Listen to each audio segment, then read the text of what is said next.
Bonjour, merci d'écouter ce podcast. Nous sommes l'église évangélique baptiste La Bonne Nouvelle située à Dijon, au 8B rue Jules Viol. Nous serions heureux de vous y rencontrer un jour et nous vous souhaitons une bonne écoute. Voilà, je m'appelle Ken Taylor, je dis ça parce que je vois qu'il y a des invités, ceux qui me connaissent, ils me connaissent, mais bienvenue à ceux qui viennent pour la première fois. Alors, merci d'être venus aujourd'hui et merci deux fois, parce que c'est officiellement un des textes les plus difficiles de la Bible à aborder. Alors, donc vous êtes venus au moment où j'ai le plus de stress. Donc, le stress parce que quand on enseigne la Bible, on veut que ça soit le plus fidèle à ce que l'auteur l'a écrit, parce que l'auteur est un auteur inspiré, donc il a reçu cette révélation de Dieu, et il met par écrit ce que Dieu lui a dicté par son esprit.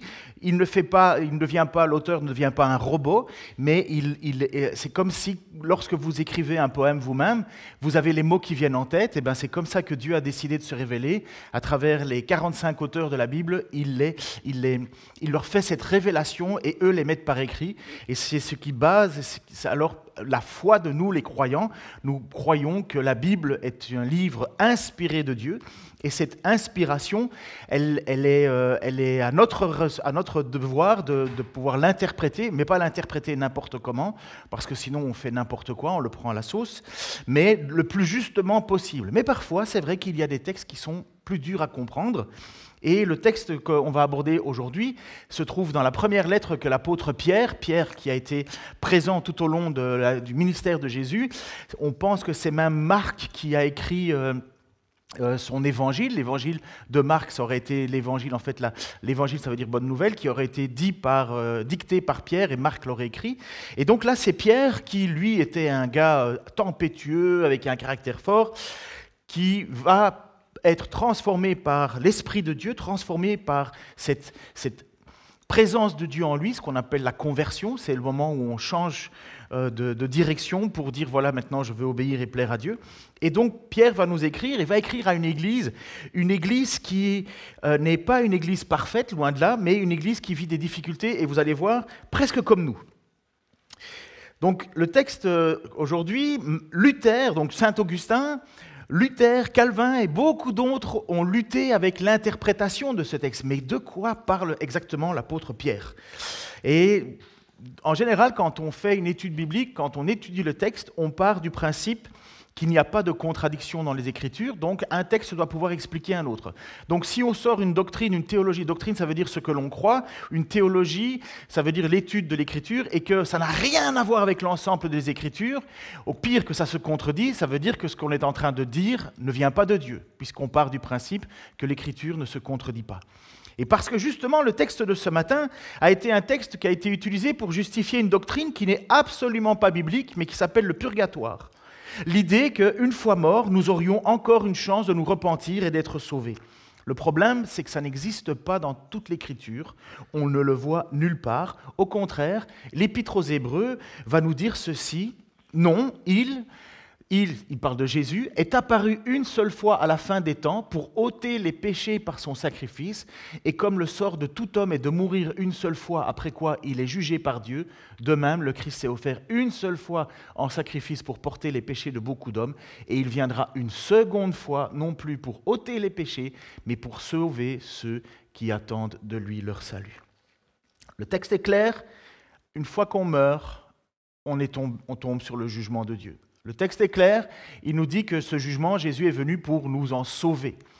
Le texte est clair, lorsque Jésus reviendra, il ne viendra pas pour réoffrir un salut, mais il viendra pour chercher ceux qui auront mis leur foi en lui. Il viendra pour chercher ceux qui auront placé leur foi en lui. Il faudra donc chercher ailleurs, en gardant tout à l'époque en tête le texte qu'on aborde ce soir, la lettre de Pierre, donc qui l'écrit, l'apôtre Pierre, à qui il l'écrit, et pourquoi il l'écrit. C'est important de garder ce contexte en tête. Pierre écrit à des chrétiens qui luttent contre la calomnie. C'est toute une jeune église, il ne faut pas croire qu'il y a des millions de chrétiens sur la terre. Il y en a un tout petit groupe, des petits groupes un peu à gauche, à droite, mais ce n'est pas beaucoup, à part à Jérusalem où on a eu 3000 personnes. Mais vous savez, 3000 personnes, c'est rien. Peut-être même 5000, c'est rien. Sur une population, mettez 5000 personnes qui font une manifestation, je peux vous assurer que le gouvernement ne cligne même pas d'un œil. même si c'est 1,2 million selon la police et 2 millions selon les organisateurs. Là, on commence à cligner des yeux. Mais 5 000 personnes qui se convertissent, qui disent que Jésus est le Messie, le Sauveur, le Seigneur, ça, vous savez, ça ne fait pas de vague. Pour nous, pour ce qu'on croit que c'est beaucoup, mais pour le monde, c'est rien du tout. Et donc, Pierre écrit à une église qui a commencé un petit peu à grandir, donc le message a commencé à être transféré, colporté par les uns, les amis, la famille, toutes sortes de choses, par tous les moyens, par les prédicateurs, enfin par tous les moyens, la parole et le message de la Bible, le message est arrivé, cette bonne nouvelle arrive aux oreilles de plus en plus de personnes. Et c'est quoi cette bonne nouvelle? Dieu veut vous purifier de vos péchés, Dieu veut vous laver de vos péchés parce qu'il a offert son Fils Jésus-Christ comme Seigneur et Sauveur pour vous laver de vos péchés.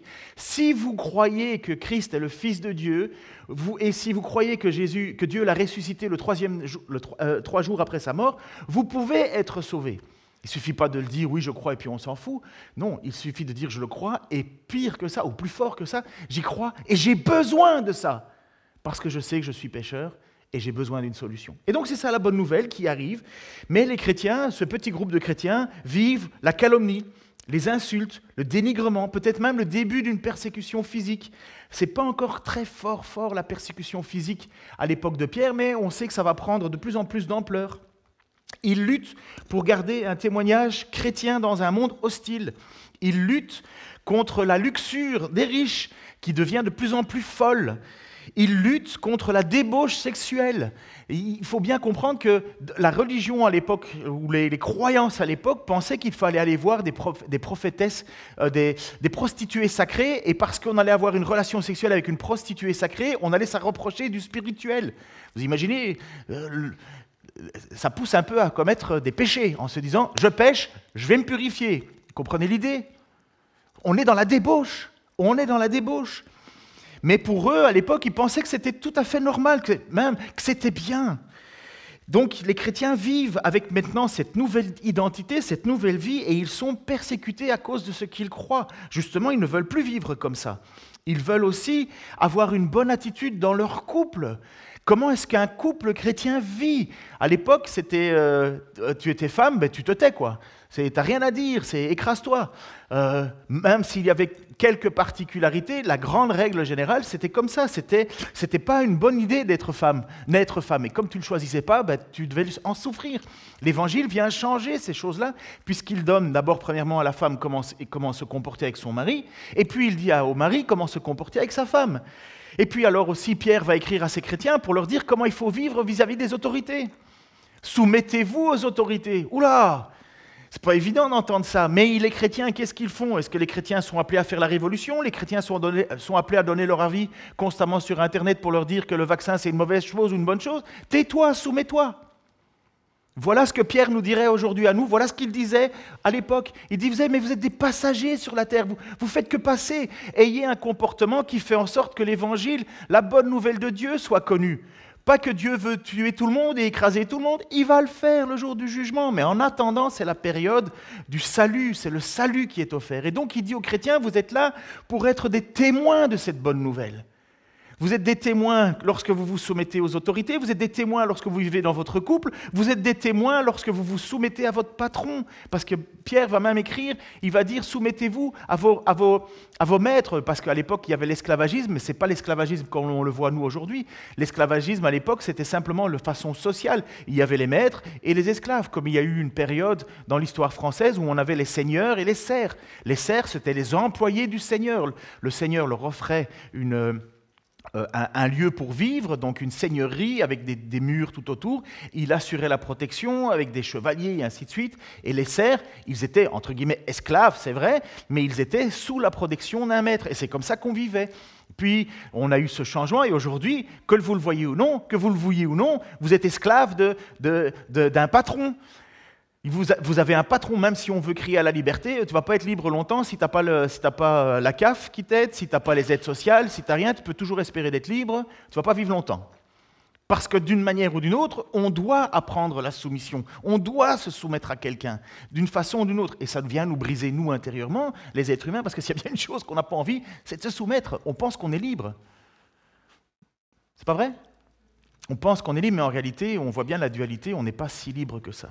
Et Pierre va donc nous dire, à nous chrétiens, que même vis-à-vis de notre patron, nous devons avoir une bonne attitude. Toujours dans le même but. Faire connaître cette bonne nouvelle du salut. Parce qu'on ne meurt qu'une fois, après quoi vient le jugement.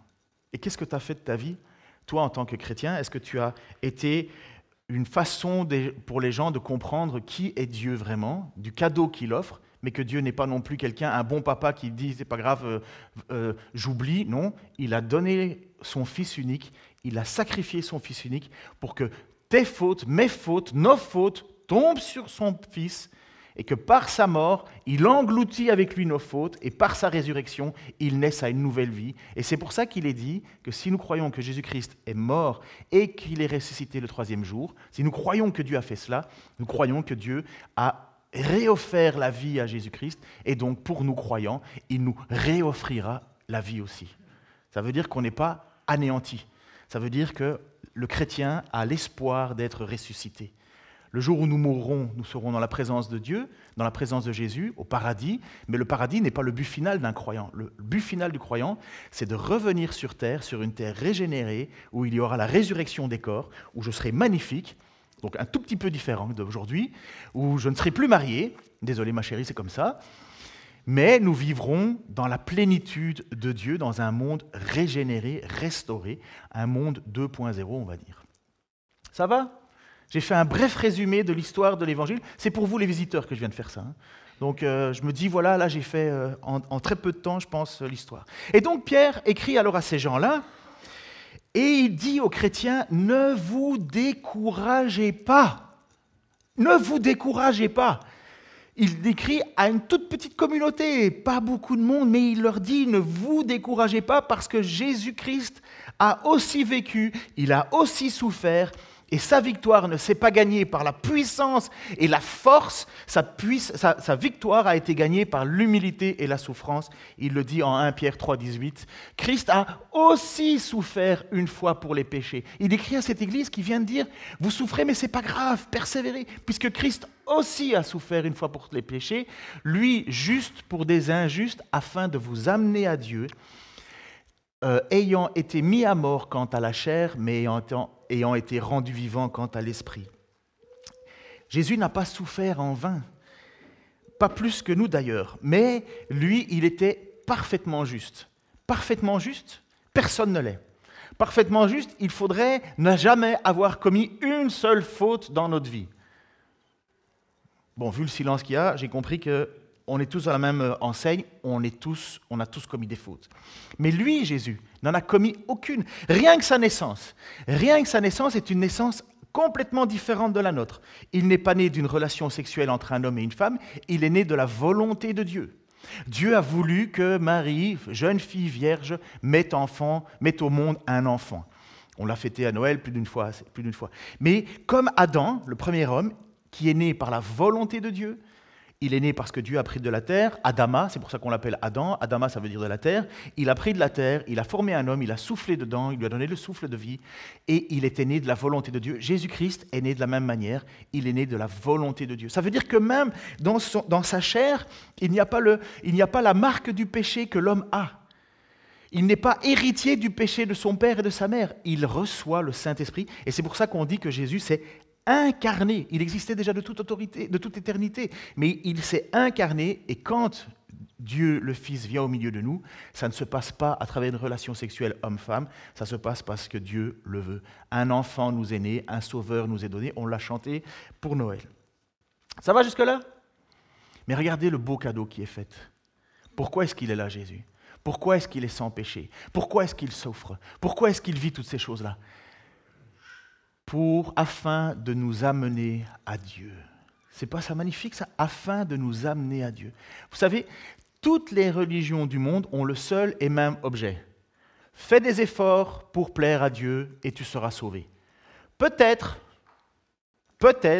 les hindouistes, je crois qu'ils sont dans une espèce de réincarnation perpétuelle. Ils ne savent pas trop s'ils sont à la bonne place, pas à la bonne place. Mais bref, ils n'ont pas encore atteint le karma. Ils imaginent peut-être, mais aucune certitude. Les musulmans, même chose, ils doivent faire preuve, y croire, espérer que dans la clémence de Allah, mais ils n'ont aucune certitude que Dieu va les accueillir. Aucune. Ils ne savent pas, ça va dépendre. Et là, le texte nous dit que c'est encore plus profond. Il nous dit que Jésus est venu pour nous amener à Dieu. Amener à Dieu, pourquoi? Parce qu'on ne se présente pas devant Dieu comme ça, là. On ne se présente pas devant Dieu, les mains dans les poches, en disant « Bonjour Dieu, je m'appelle Ken, ravi de vous connaître, j'espère que tu es ravi de me connaître aussi, parce que voilà, je t'ai choisi, hein, c'est moi quand même qui t'ai appelé. Parmi le marketing de croyances possibles, je t'ai fait l'honneur de te choisir, Dieu. Alors, tu es content que je sois là, hein, quand même, Dieu? Vous imaginez? C'est ça un petit peu l'idée de vouloir croire que c'est nous qui allons à Dieu par nos propres forces. En fait, c'est faire de Dieu mon égal. C'est moi qui ai choisi Dieu. C'est moi qui suis allé vers lui. Je lui ai fait un cadeau. Maintenant, tu vas me bénir, tu vas me demander ce que je te demande. Sinon, je vais chez un autre. C'est ce qu'on appelle l'idolâtrie, pardon. Non, le texte nous dit que Dieu est venu nous chercher, il a envoyé Jésus-Christ pour nous amener à lui. Jésus a dit cela lorsqu'il s'est retrouvé à discuter avec ses apôtres. Et à un certain moment, tout le monde connaît l'histoire de Thomas. Vous connaissez l'histoire de Thomas? Celui qui doute, et ainsi de suite. Et il pose à un certain moment une question. Il va poser, c'est Didyme, je crois, il va poser la question à Jésus et il va lui dire « Mais où vas-tu » Puisque Jésus va annoncer qu'il va mourir. Il lui dit « Il faut que je meure et puis je reviendrai vers vous. Vous connaissez le chemin. » Et là, il y en a un qui dit « Mais enfin, on ne connaît pas le chemin, on ne sait même pas où tu vas. » Et Jésus va répondre cette phrase dans Jean. Jésus dit « C'est moi qui suis le chemin, la vérité et la vie. On ne vient au Père qu'en passant par moi. Si vous me connaissez, vous connaîtriez aussi mon Père, et dès maintenant, vous le connaissez et vous l'avez vu. » Quelle phrase! Jésus dit à cet homme, à cet apôtre, « Tu veux voir Dieu? Je suis là. » C'est quand même fort, hein? Jésus qui se fait l'égal de Dieu, parce qu'il était en train de dire « Je suis le chemin, c'est moi qui suis le chemin, la vérité et la vie. On ne vient au Père que par moi. » Il n'y a que les chrétiens qui disent ça. Et dans une société où on te dit qu'il y a plusieurs vérités, il y a ta vérité, ma vérité, sa vérité, leur vérité, ben non, Jésus il dit non, il n'y en a qu'un seul de chemin. C'est très très désagréable pour beaucoup d'entendre ça. Ouais, mais pour qui tu te prends? Eh bien les chrétiens, ils étaient dans cette situation-là à l'époque. Pour qui tu te prends de dire qu'il y a un seul chemin? Pour qui tu te prends de croire que ton Dieu est meilleur que le mien? Ben nous on croit que c'est le seul qui est venu vers nous, c'est le seul qui avait comme mission de nous amener à Dieu, c'est le seul qui est mort, c'est le seul qui est ressuscité, et c'est le seul qui peut nous offrir une vie éternelle. C'est le seul. Voilà, nous croyons cela. Peu importe ce que croient les autres, si je dois être martyrisé par cette croyance, je suis prêt. Et Pierre va dire, souffrez. Jésus lui-même a souffert. Eh bien, tant pis, souffrez. Enfin, tant pis. C'est pas dans le sens, ça fait du bien, non. Mais il y a une finalité absolue. Et si celui qui nous a annoncé cela a souffert lui-même, mais il a vaincu la mort, il est ressuscité, il nous dit, vous aussi, vous vaincrez la mort et vous serez ressuscité parce que vous avez cru en moi. Et voilà, si vous me connaissez, vous connaîtrez aussi mon Père. Et dès maintenant, vous le connaissez et vous l'avez vu. Parce que Jésus, oui, est le Fils de Dieu. On l'appelle aussi Dieu fait homme, Dieu incarné. Et celui qui a vu Jésus et qui écoute les paroles de Jésus, qui entend l'enseignement de Jésus, entend l'enseignement de Dieu. C'est culotté quand même, hein? Mais c'est ça l'Évangile. Et c'est pour ça que des chrétiens sont persécutés, parce qu'ils croient cela et parce qu'ils ont placé tout leur espoir en lui. Mais en même temps, on est obligé de bien comprendre que nous amener à Dieu, c'est un cadeau qui est fait aux êtres humains, mais en même temps, c'est une conséquence de ne pas le prendre. Voici ce que Jésus va envoyer. Il va envoyer des disciples un peu partout, dans les villes et les villages, et il va leur dire d'annoncer le royaume. Pourquoi? Parce qu'il leur dit, le royaume s'est approché de vous, le royaume est venu jusqu'à vous.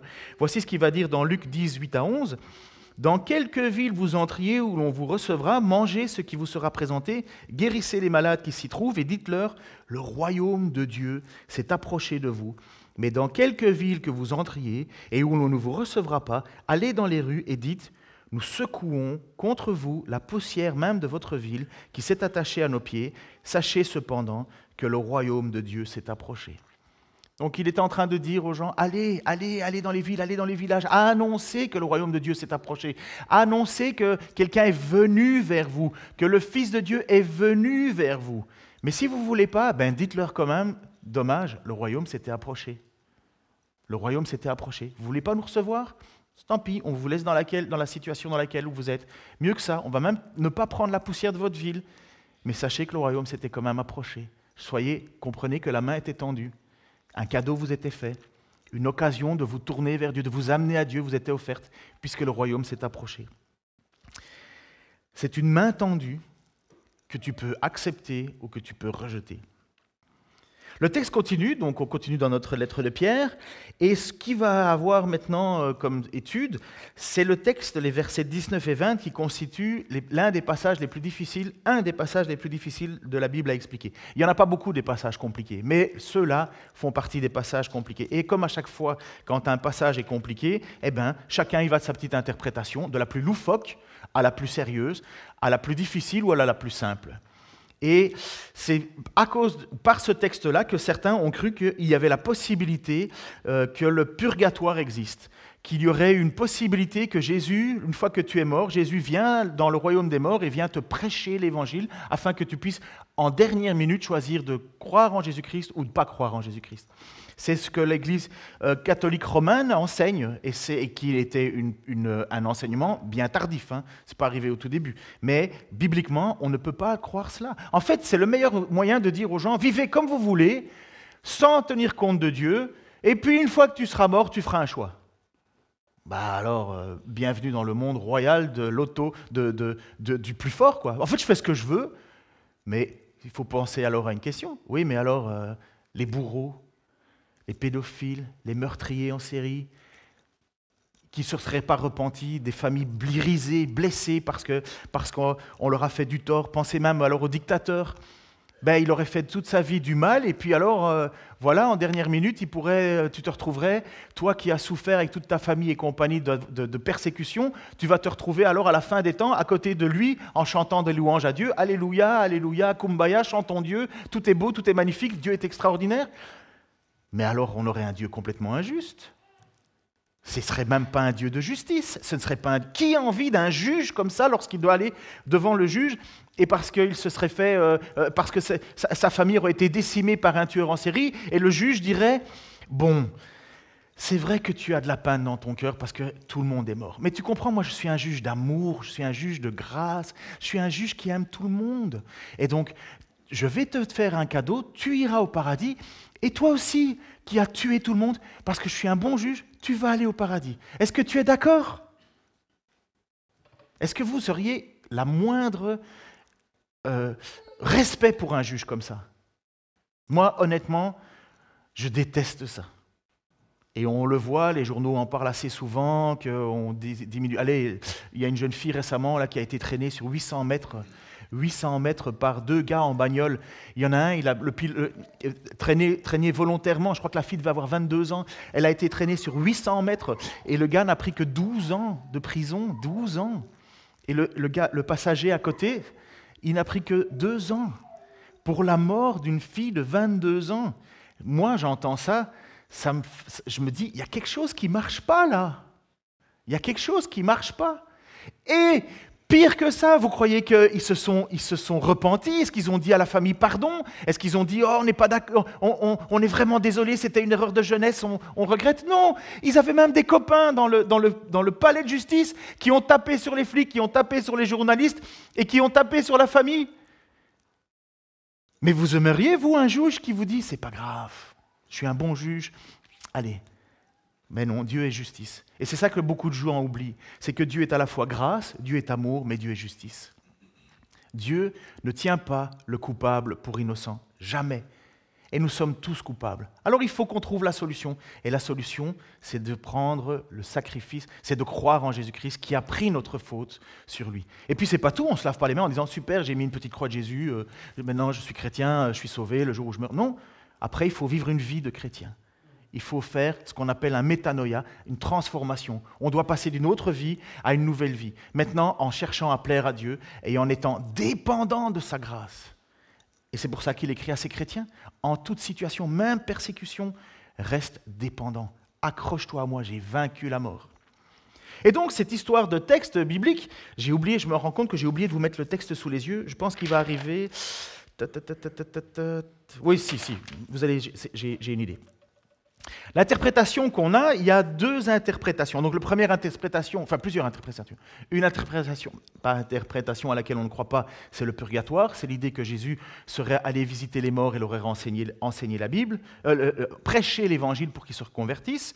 La deuxième interprétation, qui est que Christ serait rendu en esprit dans le séjour des morts. Entre sa mort et sa résurrection, ça va être un peu compliqué. Je suis désolé, accrochez-vous. Il se serait rendu dans le royaume des morts pour proclamer sa victoire. Donc pas pour prêcher, mais pour dire à tous ceux qui étaient morts, voilà, j'ai vaincu la mort, j'ai offert ma vie en sacrifice, je vais ressusciter. Et il annonce ça dans le royaume des morts, ce qu'on appelle l'Hadès, l'endroit où finalement vous avez ou le paradis ou l'enfer. L'enfer est un lieu d'attente du jugement final. Et donc ces gens, Jésus serait allé parler à ces gens dans ce royaume ténébreux. Une troisième interprétation, c'est que, parce que Pierre, vous allez voir dans le texte, je vais vous l'afficher, Pierre va nous parler de l'histoire de Noé. Qui a déjà entendu parler de l'histoire de Noé, même sans être croyant? Ok, c'est un homme avec un bateau et plein d'animaux. Même Playmobil en fabrique. Ok, on en a à la garderie de l'Arche de Noé. Vous avez des petits dessins qui se font de l'Arche de Noé. Tout le monde connaît l'histoire de l'Arche de Noé, n'est-ce pas? C'est un basique. Eh bien, donc Pierre va nous parler de cette histoire de Noé. Et qu'est-ce qui s'est passé à cette histoire de Noé? En fait, il y avait des gens qui ne croyaient pas dans le fait que Dieu allait juger le monde, parce que le monde était devenu tellement mauvais, tellement mal, et que Dieu allait juger le monde, et il a envoyé Noé avec un message clair. Tous ceux qui rentreront dans l'arche seront sauvés, ceux qui ne rentreront pas dans l'arche mourront et seront décimés par Dieu. Donc, certains pensent que Pierre utilise ces gens qui ne seront pas rentrés dans l'arche et que Jésus est allé leur dire, vous voyez, Noé était ma préfiguration. Certains pensent même que Jésus était en Noé, donc une théophanie, ça veut dire l'apparition de Dieu en homme, et ce serait Jésus qui aurait été Noé et qui aurait, par son message, dit aux gens, changez de comportement, tournez-vous vers Dieu, sinon Dieu va juger, parce qu'il a mis quand même 120 ans à préparer cette arche. Dieu va juger, Dieu va juger, Dieu va juger. Et le texte nous dit que les gens vivaient, se mariaient, faisaient n'importe quoi. En fait, ils n'avaient rien à faire de Noé. Pire, ils le prenaient pour un fou. Pourquoi? Parce que quelqu'un qui construit une grande arche au milieu du désert, voilà. On se dit, mais à quoi ça sert? Ça sert à rien. Mais il n'arrêtait pas de dire, il y a un moment de jugement, il y a un jugement qui arrive, ce jugement est proche.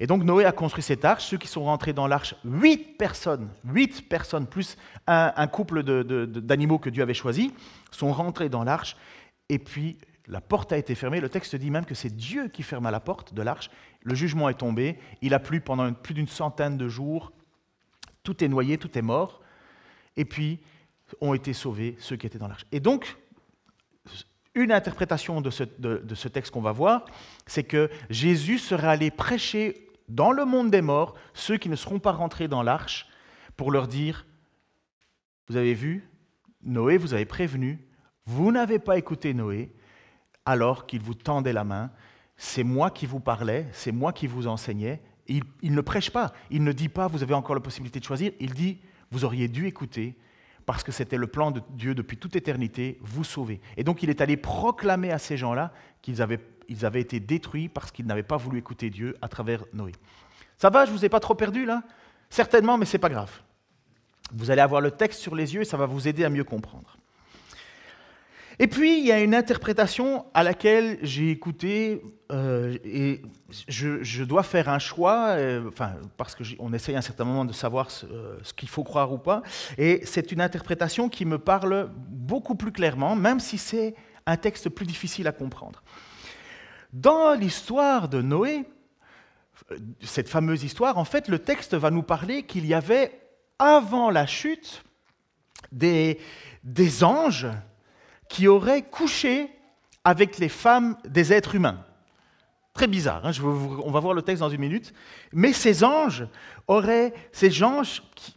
qui seraient descendus sur terre et ils auraient vécu avec les filles avec les enfants des femmes qui auraient été créées, et ils se seraient accouplés, et en s'accouplant, un ange qui désobéit à Dieu devient un démon. C'est pas un démon, c'est pas quelque chose qui coule, qui est moche et compagnie, qui sent mauvais, qui est noir avec des yeux rouges. C'est pas ça. Un démon, c'est un ange qui se détourne de Dieu et il devient un démon.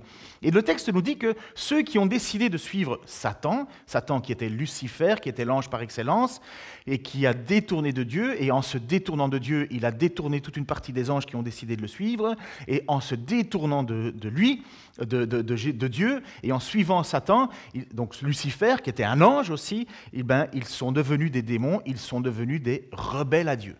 Et donc, le texte nous dit, c'est assez bizarre, hein, je reconnais, mais il nous dit que ces anges sont descendus sur terre et ont voulu corrompre la race humaine. Et vous allez comprendre pourquoi. Bon, je vais aller plus vite parce que je veux vous gagner là. Le texte de Genèse, chapitre 6, versets 1 à 8, nous parle de cette histoire. Quand les hommes commencèrent à se multiplier sur la terre et qu'ils eurent des filles, les fils de Dieu, donc les anges, virent que les filles des hommes étaient belles, et ils prirent pour femmes celles qu'ils les choisirent parmi elles. Alors l'Éternel dit, « Mon esprit ne va pas lutter indéfiniment avec les hommes à cause de leurs fautes.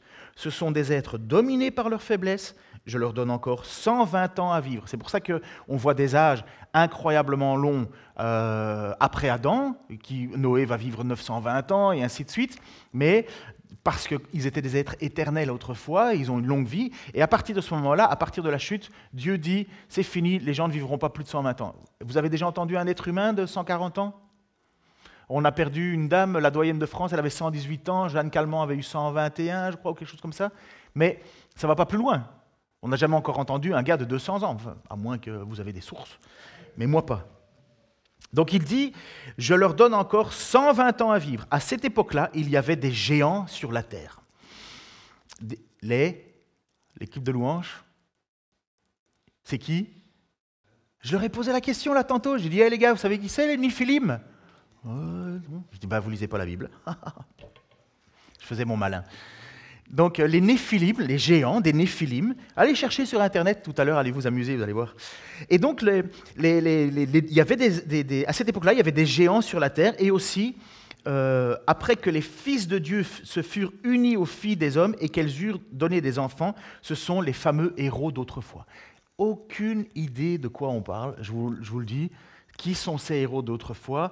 Certains pensent que ce sont des êtres humains avec des capacités extra-humaines.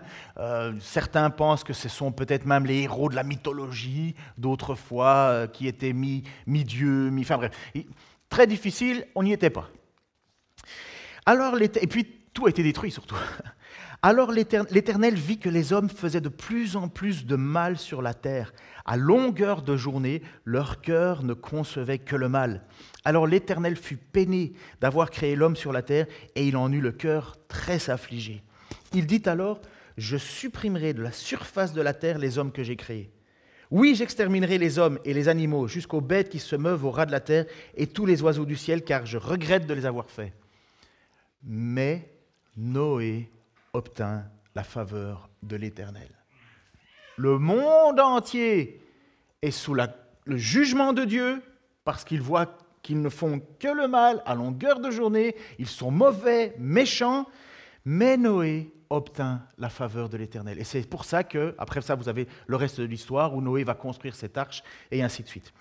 Ce péché a été... Alors je vais lire ce que j'ai écrit, je vais lire ce que j'ai repris, hein, parce que c'était compliqué, alors j'ai fait un copier-coller, je le reconnais.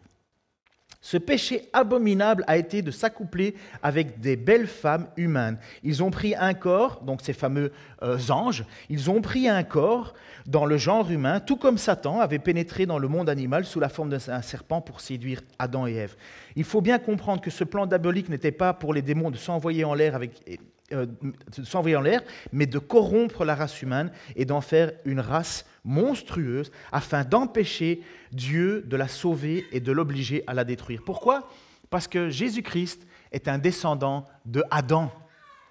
Jésus-Christ est descendant de Adam. Et c'est pour ça qu'il est dit dans le livre de la Genèse que la femme sera sauvée en enfantant. Ce n'est pas les femmes qui enfantent qui sont sauvées, ce n'est pas parce que tu mets au monde un enfant que tu es sauvé. C'est parce que Ève a enfanté, et de l'enfantement de Ève, il y a toute la lignée qui nous amène jusqu'à qui? Marie, mère de Jésus. Et il fallait que cette nation, cette ligne ne soit pas brisée pour qu'on ait un homme tel créé à l'origine par Dieu et la volonté de Dieu de recommencer avec Jésus qui vient s'incarner. Je ne vous perds pas là? Moi, j'ai passé une semaine pour le comprendre. Alors, vous, en 40 minutes, courage. Mais donc, dans la lignée de Marie, on fait la ligne logique pour arriver jusqu'à Adam. Et donc, si le diable, Satan, avait pu corrompre toute la race humaine, jamais Jésus n'aurait pu naître de la descendance de Marie, donc de la descendance de Ève. Donc Dieu a décidé de faire mourir l'entièreté de l'humanité qui était devenue mauvaise, méchante, mais en a sauvé 8. Et si vous regardez dans la descendance de Jésus, vous y trouverez Noé. Ça va, c'est clair maintenant un peu? Pour ceux qui connaissent la Bible, pour ceux qui n'ont que les Playmobil de Noé, je comprends que c'est un petit peu beaucoup d'un coup, mais vous voyez que c'était une façon de Dieu de protéger sa promesse. Promesse de vous sauver, de nous sauver par l'intermédiaire de Jésus-Christ. Le plan du diable, c'était de tous nous corrompre, et il l'a fait comment? En envoyant ses anges s'accoupler avec les femmes des êtres humains. Je comprends que le texte est un petit peu obscur, mais au moins, le grand avantage de cette interprétation, c'est qu'elle tient compte de l'ensemble des données de la Bible, même celles qu'on ne comprend pas tout le temps. Il fallait que Jésus fasse partie de la race d'Adam, et il ne serait jamais devenu que la moitié d'un homme et la moitié d'un démon si le plan de Satan aurait été mis en place. Bon. Entre sa mort, donc, et sa résurrection, Jésus est allé prêcher à ces démons. Pourquoi? Parce que le texte nous dit qu'ils sont tenus captifs. C'est des esprits qui ont été tenus captifs. Et il nous est dit que les démons, quand Dieu a jugé le monde, il en a pris et il les a jetés dans un endroit où il les tient captifs. Pas tous, parce qu'il y a encore des êtres spirituels mauvais qui agissent sur la terre. Ils n'ont pas tous été encore captifs. Ils continuent à influencer. Pour les Africains, ceux qui vivent en Afrique, vous connaissez très bien ces sujets-là, peut-être d'autres, mais pour nous, Européens, on leur parle d'un démon. Nous, on regarde, on pense, on voit un film. On se dit, oh, un film super, c'est Ghostbusters. Nanana. Tandis qu'un Africain, il sait très bien ce que c'est que le monde spirituel mauvais. N'est-ce pas? Ils savent très bien que les puissances démoniaques existent. Nous, on pense que c'est juste du blabla, que c'est juste une espèce de folie inventée dans la Bible. Mais demandez à des gens qui découvrent et qui vivent quelque chose de plus proche que nous. Le diable, il a deux manières de faire. Soit de faire croire qu'il est partout, soit de faire croire qu'il est nulle part. Et nous, on pense qu'il est nulle part. Malheureusement, pour les Africains, souvent, ils pensent qu'il est partout, donc ils se déresponsabilisent, c'est pas de ma faute, c'est le démon. Et nous, on ne veut jamais croire qu'il y a des forces spirituelles, alors plutôt que d'aller régler certains problèmes par la prière, par la repentance, on va chez le psychiatre, une petite pilule, une petite granule, hop, c'est bon. Et on oublie qu'il y a des êtres, pas tout le temps, il y a aussi des maladies, tout simplement, mais il y a aussi des actions spirituelles dans la vie des gens. Et je peux vous assurer que la première chose que vous pouvez faire lorsque vous êtes mal, commencez par pardonner. Parce que bien souvent, le manque de pardon est le pire destructeur de l'être humain. Ça sera un autre sujet. Je continue. Donc, oh là là, il faudrait que tu enlèves un chant, ma chérie. Donc, ça va, je ne vous ai pas trop perdu, là? Ok, mais il n'y a que toi, Stéphane, apparemment, qui suit. Damariste, on en est, ça va? Super. Même si tu as oublié de me citer. Relisons maintenant notre passage. Relisons notre passage que je vous ai fait suspense. Moi aussi, je regarde les séries sur Internet, parfois, enfin sur Netflix, et il y a des fois où on attend le sujet. Puis maintenant, voilà le texte dont je vous ai parlé. Et je pense qu'avec ce que je vous ai donné, vous allez mieux comprendre ce que Pierre écrit à cette église. Christ aussi a souffert une fois pour les péchés, lui juste pour des injustes, afin de nous amener à Dieu, ayant été mis à mort quant à la chair, mais ayant été rendu vivant quant à l'esprit, dans lequel aussi il est allé prêcher aux esprits en prison, qui autrefois étaient incrédules, lorsque la patience de Dieu se prolongeait, au jour de Noé, pendant la construction de l'arche, dans laquelle un petit nombre, c'est-à-dire 8, furent sauvés à travers les eaux. Voilà pourquoi je vous ai fait toute cette introduction pour comprendre, mais de quoi il parle d'une église, à une église qui est persécutée, et qu'est-ce qui vient me parler de Noé? Vous comprenez, c'est un énorme grand écart. Hein. Pour nous, là, c'est ouf. Mais il est en train de nous dire, il est en train de dire à cette église, et à toi aussi, ne t'inquiète pas d'être un petit nombre. Ne t'inquiète pas d'être peu nombreux. Ne t'inquiète pas d'être persécuté. Ne t'inquiète pas d'être calomnié. Ne t'inquiète pas de toutes ces choses-là. C'est déjà arrivé du temps de Noé. C'était déjà arrivé un petit nombre. Et il le précise, 8 furent sauvés. Et comment est-ce qu'on fait pour être sauvé aujourd'hui? À l'époque de Noé, c'était dans l'arche. Par Jésus-Christ. Par Jésus-Christ. Ayant été mis à mort quant à la chair, mais ayant été rendu vivant quant à l'esprit, ça veut dire que lorsque Jésus est mort, il a été redonné cette vie, et pendant les 3 jours où il était non pas en train de dormir, il était vivant, il était bien là, il était déjà dans sa nouvelle vie qui nous propose à nous de résurrection. Et bien ce Jésus-là, pendant ces 3 jours, il est allé annoncer, pas prêcher, proclamer sa victoire. Proclamer. Le texte, le mot grec est ékéruxène. C'est bien dire une annonce officielle, une proclamation. Il n'est pas allé prêcher en disant, bon, vous pouvez encore faire un choix. Non, il a dit, voilà, c'est moi le vainqueur. Vous auriez dû écouter Noé, je juge. Et pareil, il nous parle alors finalement de cette eau. Il dit, c'est-à-dire que 8 furent sauvés au travers des eaux. Il va parler de ça pour aborder le baptême. Tout chrétien doit être baptisé.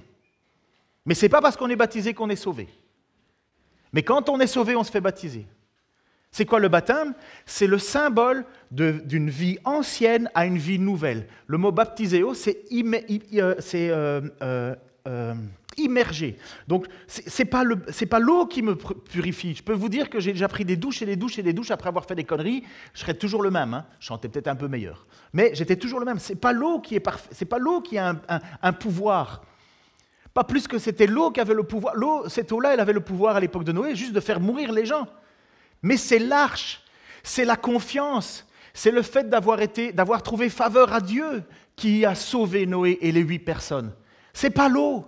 Eh bien, c'est pour ça que Pierre nous dit, et il va nous parler de ce baptême. Tu peux mettre l'image juste après, avant Ésaïe. On reviendra après Ésaïe.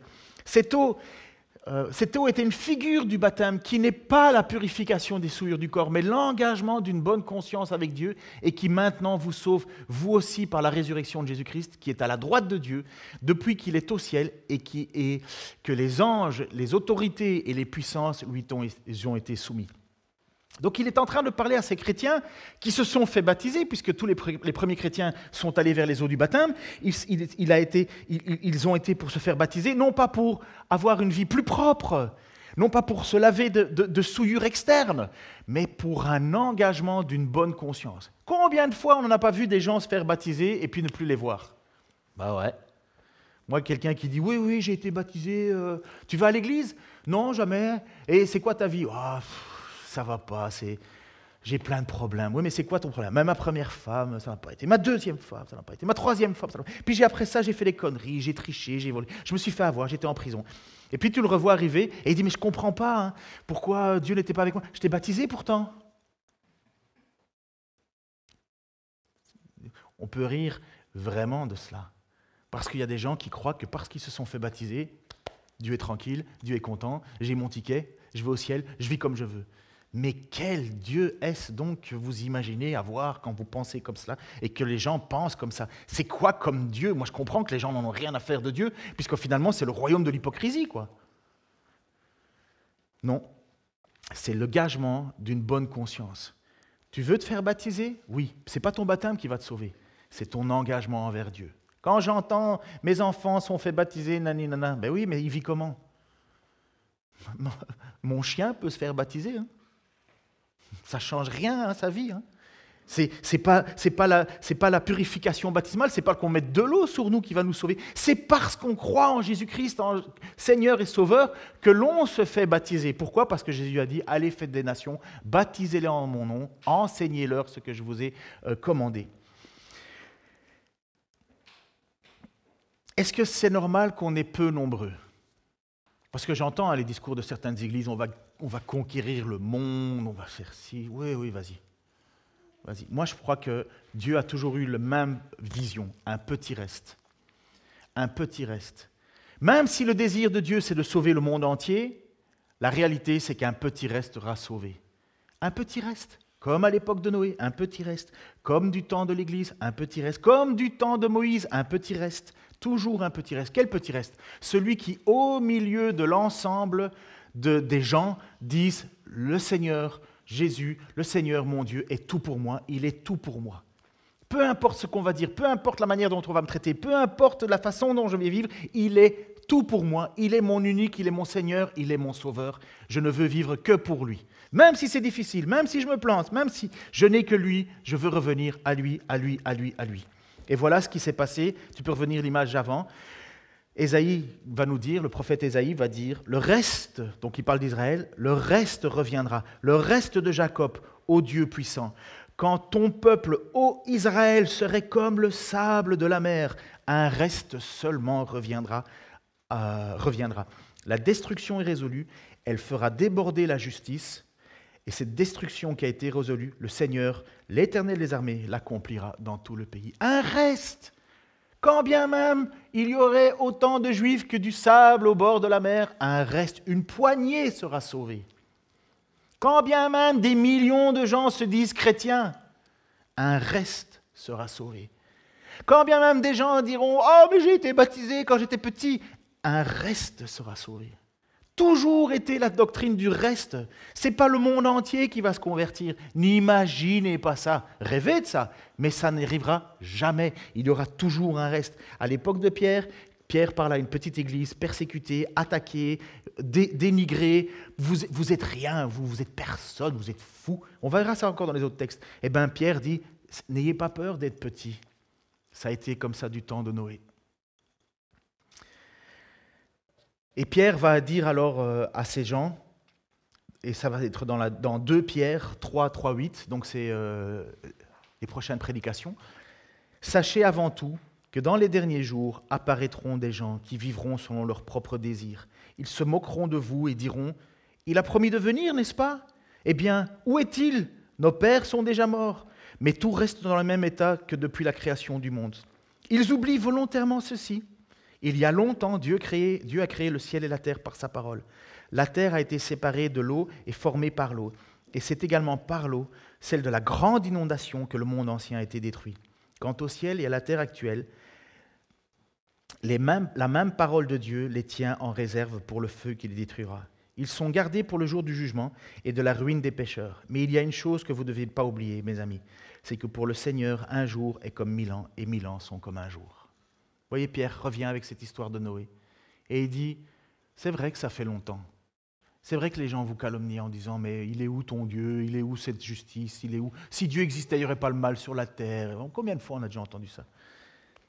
Mais il leur dit, n'oubliez pas qu'un jour, Dieu va juger de nouveau, comme il l'a fait dans les temps anciens. Mais n'oubliez pas une chose, mes chers amis, pour Dieu, un jour, c'est comme 1000 ans. Et 1000 ans sont comme un jour. Et il va dire à Dieu, à un certain moment, après ça, il va dire, mais Dieu ne tarde pas d'accomplir son dessein, mais il veut que tous soient sauvés. Je suis certain que le désir de Noé en construisant son arche, c'était d'en sauver un grand maximum. Beaucoup de monde, mais seulement 8 ont décidé de rentrer dedans. Seulement 8. Et l'Église, elle ne fait que ça, elle ne prêche le salut, le salut, le salut. Elle dit, il va y avoir un jour de jugement. Et puis toi, dans cette situation-là, où tu vas être? Est-ce que tu vas regarder cette arche et dire « Oh, ben ils sont bien cons ceux-là » Ou bien est-ce que tu vas entendre la voix de celui qui crie à toi et qui veut t'amener à Dieu? Qui veut t'amener à Dieu. Celui qui a dit « Je suis le chemin, la vérité et la vie, nul ne vient au Père que par moi ». Celui qui est mort, qui a souffert, mais qui est ressuscité le 3e jour. Qui veut croire ce message-là? Qui veut dire « Oui, c'est mon désir, si je ne l'ai pas, je suis foutu, la porte va se fermer, Dieu ferma la porte de l'arche. » Et il y a un moment où, dans ta vie particulière, il y a un moment où la porte va se fermer. Il est donné à l'homme de vivre une fois et de mourir une seule fois, après quoi vient le jugement. Est-ce que tu es prêt pour ce jugement? Moi, je le suis. Pas parce que je le mérite, parce que j'ai cru ce message. J'ai cru que Jésus-Christ est le Fils de Dieu, qu'il est venu et qu'il a porté sur lui mes fautes, qu'il ne pouvait pas rester comme ça sans péché, sans jugement. Mais il a porté sur lui mes fautes. Ça veut dire que Dieu est en paix. Je suis en paix avec Dieu. Mais maintenant, je dois vivre comme un chrétien. Et je dois changer de vie. Je dois vivre maintenant comme Dieu me le demande. Es-tu prêt pour son retour ? Seigneur, je te remercie pour ta grâce et ton amour. Venez, un groupe de louanges déjà. Seigneur, je te remercie pour ta grâce et ton amour. Je te remercie, Seigneur, parce que tu es le Dieu 3 fois saint qui a décidé de nous aimer malgré notre faute, de nous tendre la main. Cette main tendue, ça ne peut être que motivé par ton amour, par ta grâce. Merci, Seigneur, parce que tu as fait preuve de grâce et d'amour envers moi. Je ne méritais absolument pas ça, loin de là même. Mais je ne comprends pas, tu l'as fait. Tu l'as fait pour mes frères aussi, mes sœurs qui sont ici et qui espèrent en toi, placent leur vie en toi, leur espoir en toi. Oh Seigneur, et en même temps, c'est vrai qu'on lutte, on n'est pas parfait. On aimerait bien être meilleur, mais on lutte encore et encore et encore contre le péché qui s'accroche si facilement à nous. Mais délivre-nous, Seigneur. Et nous savons que le jour où tu reviendras, Seigneur, le jour où nous mourrons, nous qui avons placé notre espoir en toi, qui avons décidé de vivre pour toi, coûte que coûte, nous savons que nous serons libérés de ce fardeau et nous serons dans ta présence. Père, je te prie pour nos familles, nos amis, nos collègues, les gens qui, tout autour de nous, font partie de ceux qui, pour le moment, sont perdus et qui sont sous ta colère. Qu'ils puissent, Seigneur, reconnaître que tu es venu au milieu de nous pour nous amener à ton Père. Si personne ne viendrait pour nous prendre la main, nous ne pourrions pas. Et tu es venu toi-même, Seigneur Jésus. Merci pour cela. En ton saint nom, Seigneur. Amen.